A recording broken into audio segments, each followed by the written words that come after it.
C'est avec humilité et détermination que j'accepte la responsabilité de diriger le ministère des Affaires sociales et du Travail.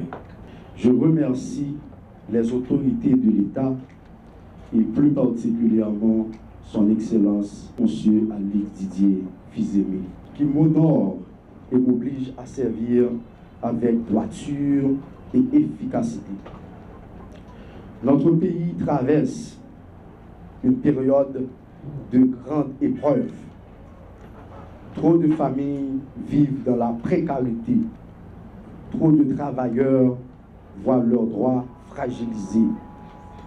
Et trop de citoyens doutent de la présence de protectrices de l'État qui, il faut le reconnaître, et du mal à répondre aux besoins quotidiens d'une grande frange de la population tant affligée. Néanmoins, nous refusons de baisser les bras. Nous allons répondre par des actions concrètes.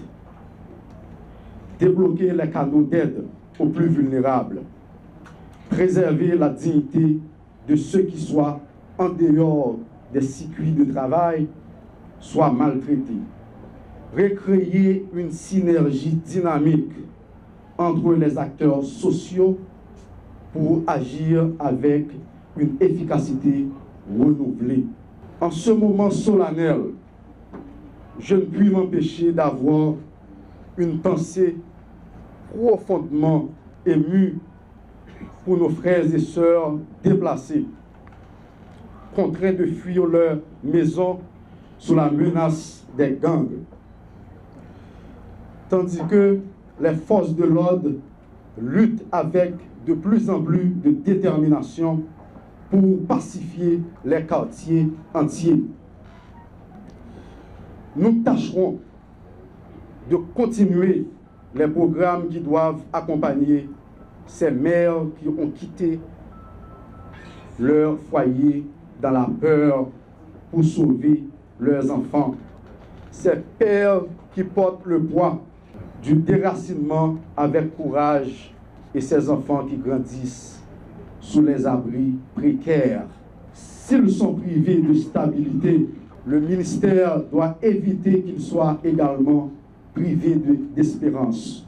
Être déplacé dans son propre pays est une déchirure intime, dévastatrice et traumatisante. À vous qui vivez dans des camps, je veux vous dire, la République ne vous abandonnera pas. C'est dans un tel esprit que je m'engage à servir avec intégrité, humanité et constance, parce qu'aucune nation ne peut se relever sans accompagner la partie de son peuple. La sécurité sociale et l'accès à une justice sociale intégrée sera notre infaillible boussole. Comptez sur moi, mesdames, messieurs, les directeurs centraux du ministère. Je compte sur votre coopération élargie.